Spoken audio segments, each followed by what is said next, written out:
Македонските географски простори секако предодредени за производство на високо квалитетен мед. Густите и разновидни шуми, живописните долини, питомите ливади, родните полиња, чистите води и воздух, бујната медоносна флора, благопријатната клима и еколошки чистата животна околина се основните претпоставки за вака високото реноме што го ужива нашиот мед во земјата и пошироко.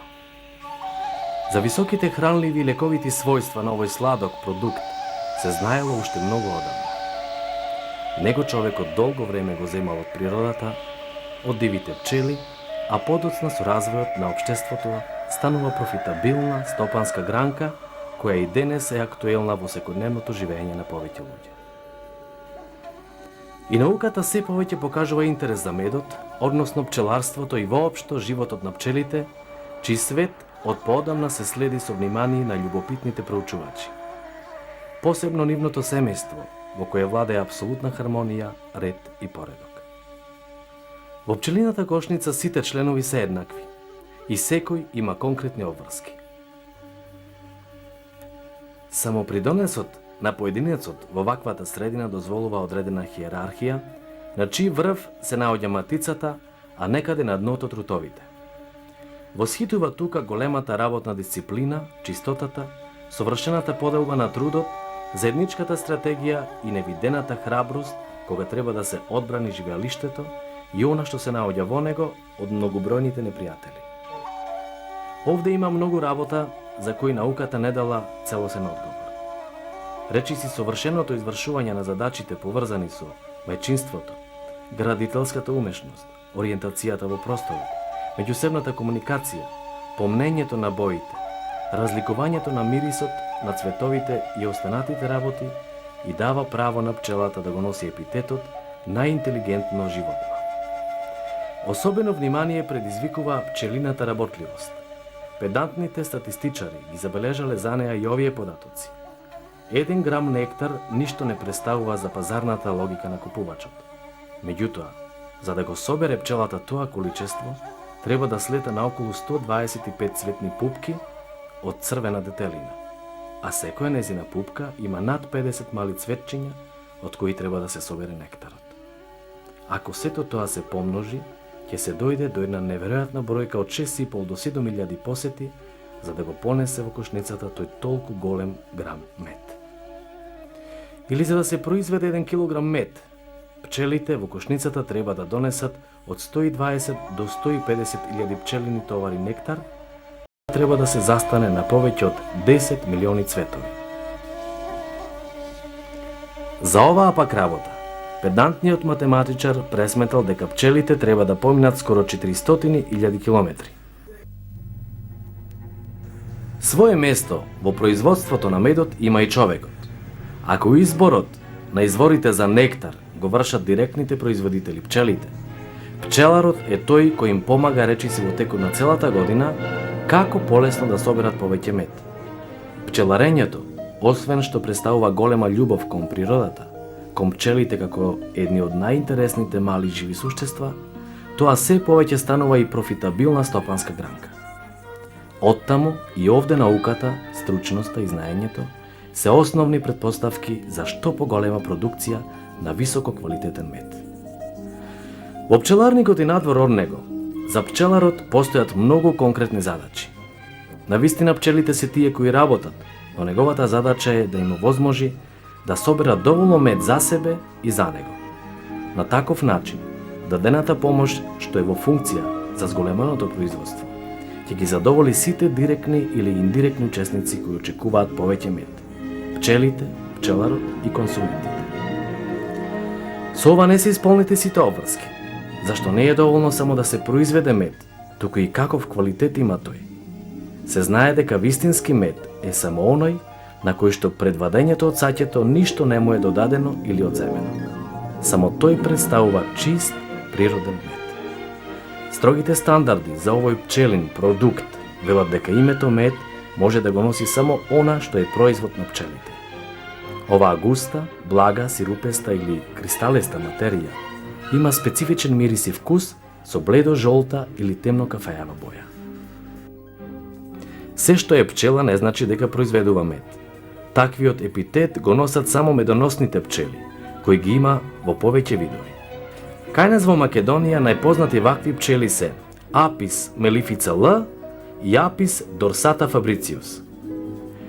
Треба да се напомене дека медот потекнува од нектарот што го собираат пчелите од цветовите и другите билни сладки сокови. Тие, нектарот, го преработуваат во мед и го внесуваат во саќето. Нектарот за медликата пчелите го наоѓаат најмногу во цветовите на багремот, липата, костенот, врбата, брестот, леската, дренот и останатите цветови, а медликата во соковите на овие и другите растенија. Покрај овие, пчелите ги користат и иглолистните дрва, борот и елата. Како порачани за паша се и големиот број на цветови на тревните и индустриските растенија, што ги има во изобилие во планините, планинските и рамничарските ливади, речните долини, чаирите и полјаните, меѓите и нивите, детелина, нане, мајчина душичка, луцерка, сончоглед, маслодена репка, разновидни барски и други цветови.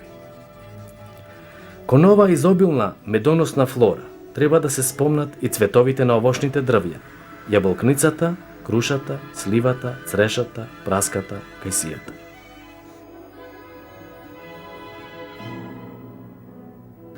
Постојат повеќе поделби на медот. Според потеклото и неговиот состав, има 3 основни групи на мед. Цветен, добиен од цветовите на багремот, липата, детелината и слично. Четинарски, добиен со лачење на некои сокови од борот, смреката, елата. И медлика, собран како лачевина што се појавува кај некои дрва. Сите овие сорти на медови имаат своји специфични карактеристики. Така багремовиот мед има прозирна зеленикава или жолтеникава боја, во зависност од времето кога е собиран и местото во кое е растел багремот. Има многу пријатен мирис и вкус. Содржи малку минерали. Багремовите стебла ги има скоро во сите делови од нашата земја. Тие се богат извор на багремовиот висококвалитетен мед, познат и баран и на странските пазари. Многу негови љубители, покрај другите добри карактеристики, го сакаат поради тоа што ретко кристализира, бидејќи содржи поголем процент фруктоза отколку гликоза. Меѓу медовите познат е уште еден производ на пчелите – медлика. Таа потекнува од сладките течности кои ги лачат растенијата и некои организми кои живеат на нив, а се појавуваат во одредени периоди од годината на листовите на разни листопадни зимзелени дрвја – даб, врба, костен, бор, елка и смрека. Обично ја има кога есента е топла и сува, зимата умерено топла, а пролетта рано настапува. Медликата по боја е темно-црвеникава или костенлива, со специфичен пријатен мирис и вкус. Овој посебен вид мед е богат со минерали и не кристализира бргу. Многу е ценет на домашниот и странскиот пазар. Сончогледовиот мед исто така е баран во прометот и трговијата. Кај нас најмногу го има во рамничарските краеви, Пелагонија, Овчеполе, по Вардарјето и во другите полиња каде се одгледува сончогледот како индустријска култура. Има светло-жолта боја и релативно брзо кристализира. Поради богатите сончогледови цветови се добиваат високи приноси. Привлечен е за потрошувачите не само со убавата боја, туку со аромата и вкусот и со достапната цена на пазарот. Од покарактеристичните наши медови, овде би го истакнали костеновиот мед. Препознат лив е по темно-црвеникавата боја, необичната арома и пријатниот вкус во кој се чувствува една незначителна, но привлечна горчливост, која ја сакаат многу љубители на медот. Го има во пределите каде расте костенот, Порече, деловите на Полог и други планински места. Познат е и по тоа што содржи многу минерали и полен. Има многу потрошувачи кои го предпочитаат шумскиот мед. Неговиот разновиден вкус и мирис зависи од видот на пашата, односно грмушките и цветовите. Ако содржи медлика, по боја може да биде темен. Го има во Мариово, под Пелистерието и останатите шумски предели во земјата. На нашите пазари се барани и медовите од детелина и другите ливадски треви, познати под името висока ливада и ниска ливада. Високата ливада е коктел од многубројни и разновидни цветови на лековити билки што ги има во изобилство во планинските ливади, додека во ниската ливада доминира созраниот нектар од повеќе видови детелини. Многу потрошувачи ги привлекува неговиот опоен мирис. И двата меда се вкусни и имаат разновидни бои, од светло-жолти до црвени нијанси кои им даваат привлечен изглед. Овде не завршува списокот на познатите видови македонски медови. Нив ги има многу повеќе. Што се однесува за високите хранливи вредности на медот, може да се каже дека никогаш човекот не ги ставил под сомнение, иако за овие потреби се користел од памтивек. Тој е еден од ретките хранливи материи која луѓето ја користеле за овие, но и за уште многу потреби. Посебно останал незаменлив во современата нутриција и медицина.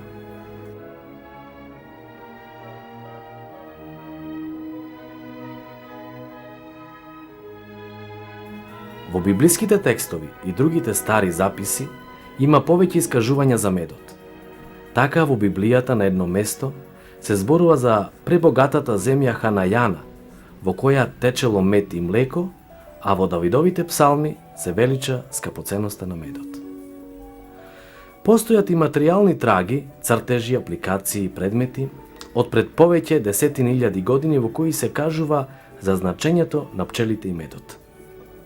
Во еден древноегипетски календар од пред 3.500 години пред нашата ера на папирус се зачувани рецепти по кои што се лечеле одредени болести. Старите цивилизации на Египет, Месопотамија, Индија, Кина, античките народи доста знаеле за корисноста на медот. Најдобро зачувано сведоштво се мумиите на египетските фараони кои биле балсамирани со материи што содржеле мед. Нешто слично било направено со телото на Александар Македонски, кој бил пренесен од Азија во Македонија во ковчег излепен со мед и восок. Таткото на медицината Хипократ доживеал длабока старост токму поради тоа што се хранел со мед. Широка примена наоѓа медот во козметиката. Од него се прават разни кремови, маски, лосиони, шампони и многу други козметички препарати. За оваа цел се користел кај повеќе цивилизирани народи. Меѓу другите сведоштва е она за најпрочените жени на Римското царство, Попеја, сопругата на Нерон, и Клеопатра, големата љубов на Цезар, кои својата убавина ја стекнале благодарение на употребата на медот.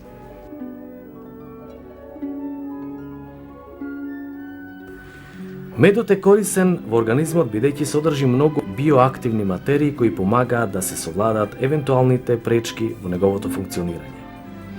Врз основа на многубројни научни испитувања се дошло до сознание дека медот содржи во себе 18% вода, 34% инвертен шеќер во вид на гликоза, 41% фруктоза, 2% сахароза, 1,5% белтоци, 0,7% разни минерални елементи во форма на пепел, потоа некои органски киселини, пигменти, декстрини, колоидни материи, ферменти, хормони, витамини. Како мултиматеријална материја, медот покрај 30-тината шеќерни состојки може да содржи над 180 вакви секундарни супстанции кои не дозволуваат нивото на шеќерот во крвта да расте премногу брзо. Со многу анализи е потврдено дека медот, кој што има потемна боја, содржи повеќе минерални материи, посебно железо, бакар, манган. Сигнификантни се доказите за влијанието на железото и бакарот од медот на количеството на хемоглобинот во крвта на човекот. Експлицитно е потврдено дека децата испитаници кои во храната редовно добивале мед, во однос на контролната група на други деца кои се хранеле со иста храна, но во неа немало мед, во просек имале зголемено количество на хемоглобин во нивната крв за 8,5%. Со ова се докажало дека медот помага во лекувањето на анемијата, настаната како последица од слаба исхрана. Бидејќи има особина преку желудникот бргу да се впива во лимфниот систем, а преку тоа и во крвта и ткивото на човечкото тело, неговите високи хранливи лековити вредности без долго задоцнување ја стимулираат работата на срцето, го поттикнуваат растењето кај децата и им помагаат на сите оние кои се изложени на поголеми физички и интелектуални напори, вклучувајќи го и брзото закрепнување на болните, изнемоштените и другите реконвалесценти. Некои популации имаат посебна потреба од мед. Така покрај малите деца кои треба во нивното младо тело да внесуваат многу од спомнатите органски и други материи, што ги поседува медот и другите пчелини производи, доста го користат и спортистите за совладување на големите физички напори на кои се изложени за време на надпреварите. Присутната гликоза преминува во лимфниот систем, а потоа преку бројните физиолошки и други органски процеси ги стимулира мускулите на дополнителни напрегања. Со пчеларство се занимавам уш од мали години. Првите пчелини беа даени од татко ми. Како поклон, 30 сандуци и со ними почнав. Покрај медот производваме млеч, прополис, восок. Јас сум овој што ме гледаш. 82 годишен човек. Уште и бркам сите работи. Најпоќе осеќам да ми користи тоа апарата кога работам кај пчелите. Изнемоштена кога да му уморен, здрав ќе си дојдам отаму. Исто така, геријатријата во медот нашла вистински природен поттикнувач кој го забавува старењето на клетките во телото, ја враќа физичката сила и им помага на виталните органи да функционираат подолго. Утврдено е дека оние возрастни луѓе кои користеле во својата храна пчелини производи имаат подобрена циркулација на крвта и нормално функционирање на централниот нервен систем. Се препорачува дневно возрастните да користат од 60 до 150 грама мед. За децата, оваа количина треба да се преполови. Стручњаците бараат тоа да се прави 1,5 до 2 часа пред јадење или 3 часа после тоа. Нутриционистите велат дека медот е добро да се пие заедно со чај или млеко. Според сознанијата на современата медицина, медот позитивно влијае на заболеното срце, бидејќи гликозата служи како основна храна на срцевите мускули. Се смета дека активната материја ацетилхолин ги проширува крвните садови. Присуството на малите, но многу значени количини во медот на железо, бакар и манган, а посебно на кобалт, кој влегува во составот на молекулот на витаминот B12, овозможува овие елементи да учествуваат во создавањето на еритроцитите, црвените крвни зрнца. Како помошно средство, медот се користи и при лечење на органите за варење, бубрежните заболувања, црниот дроб, крвните садови, дишните органи, цревните заболувања, гастритисот и друго. Поволно делува на нервниот систем, а го уништува или спречува развојот на некои видови штетни бактерии. Се употребува и против други болести од ваков или сличен вид.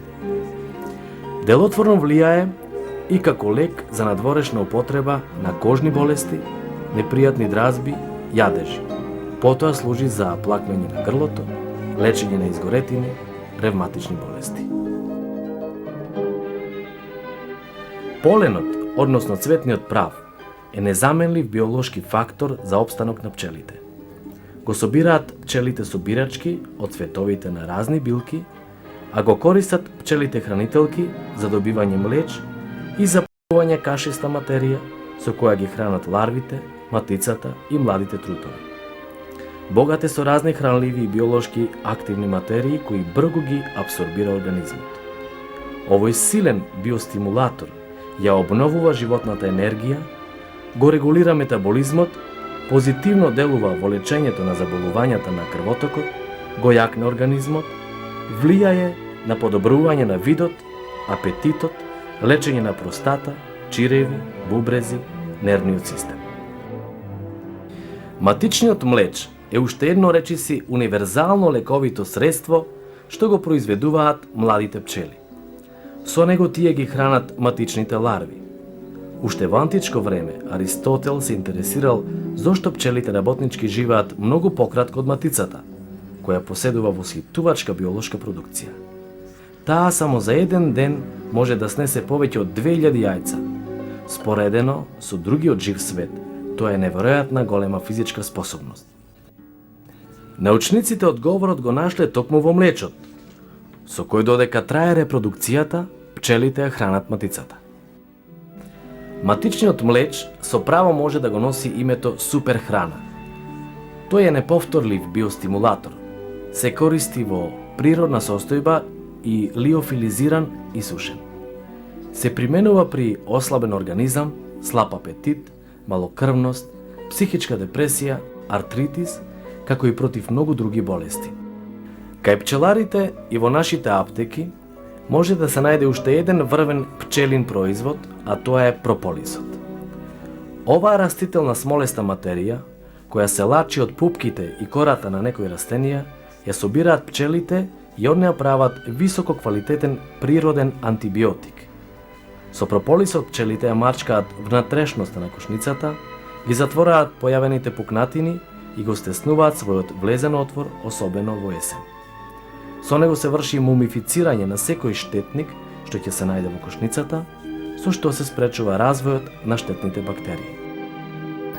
Самата пчела, се што паѓат нечистоти и која пчела стара изумрела, чистат, имат ѓубре, свето то излега го чистат надвор. Секогаш пчелата сака да му биде све чисто и сака да му бидите чисти алишта да облекуваш. Затоа е препорачено да се работи со бели капи, со бела капа, со бел комбилизон, мантил, панталони и чисти. Сега е зимно време, со пчелите не може да се работи, не седа во мирување, а февруар месец почнуваме со погачи кои не треба многу отворање, после 15 некаде февруар. Сега се кладени овие камења за ветер да не дува, да не ги крева капаците, затворени се отворите, намалени за излегување на пчелата, така да пчелата е купче собрана и не се движи многу. Матицата не е меродавна да работи, веќе почнуваат друштвото да малее и пчелата малее, нема јајца нови и тука друштвото слабее и мора да се истреси на 300 метра растојање за да може матицата, трутоската матица да остане таму. И поново се клават матица млада со која ќе несит и продолжува друштвото да се развива. Имаме многу врсти на сандаци. Јас се работам само со дедемла. Има на 12 рамки, имам и на 10 рамки. Сега модерно е на 10 рамки и полесни за пренос, за транспорт и така полесни за работа.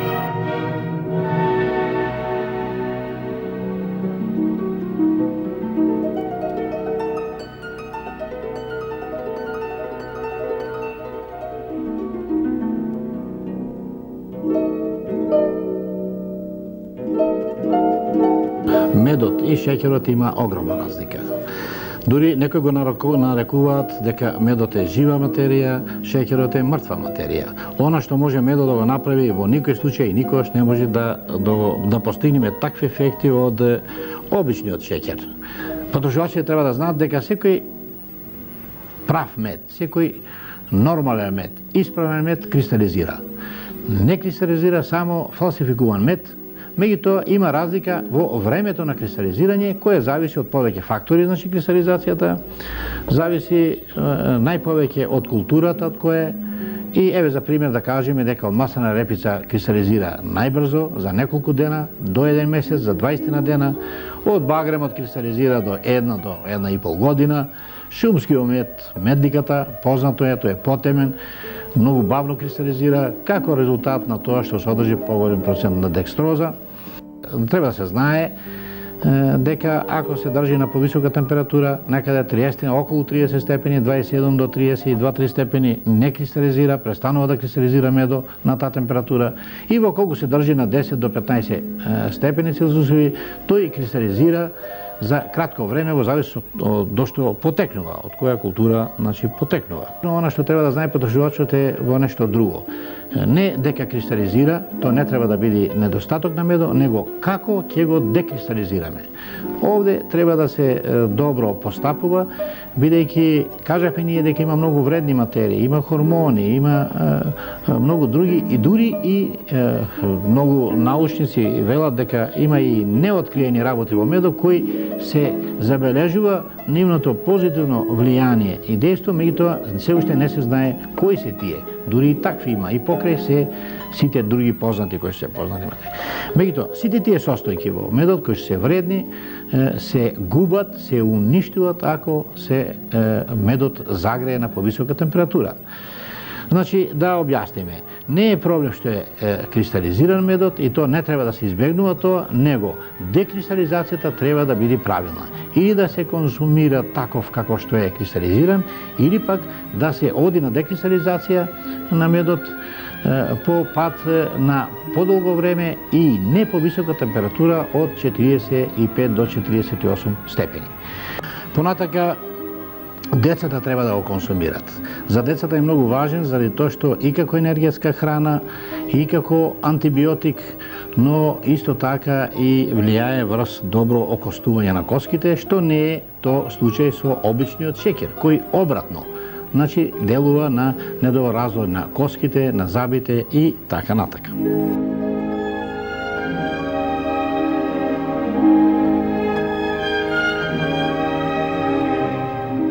Медот го заслужил епитетот еликсир на животот.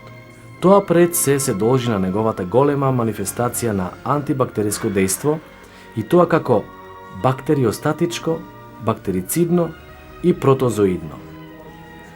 Се знае дека медот ги убива стрептококите, стафилококите и клепсигелите бактерии, што се јавуваат како предизвикувачи на инфекции и воспаленија кај човекот.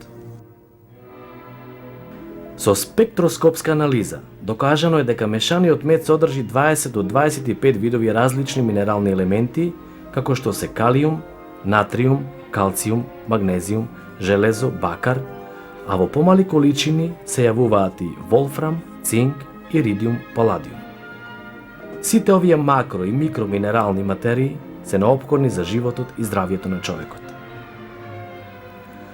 Кога зборуваме за големото присуство на минерали и други материи во медот, да подсетиме дека има и други прехранбени производи кои исто така се богати со вакви или слични елементи. Иако кај медот се наоѓаат некои други во помали количини, тие се во такви форми што може организмот да ги абсорбира во целина, што не е случај со останатите продукти. По прашањето дали во медот има витамини, долго време кај научниците постоеле спротиставени мислења. Со најновите испитувања, непобитно е докажано нивното присуство. С витамин, рибофлавин, пантотенска и никотинска киселина, тиамин, пиродоксин, витамин К, фолна киселина и биотин.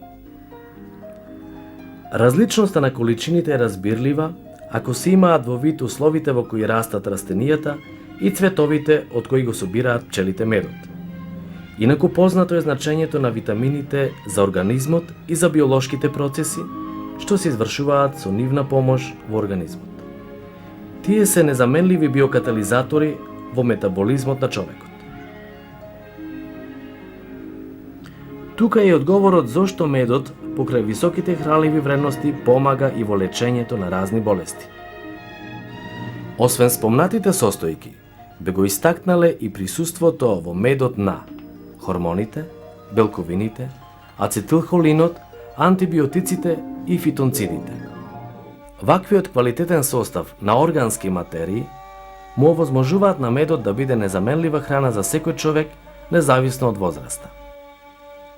Неговите нутрициски, лековити, кулинарски и други позитивни својства, но овој неповторлив биостимулатор и силен создавач на енергија во човековиот организам, секогаш му овозможувале на медот да биде ценет продукт независно од тоа каде и кога е собран.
Thank you.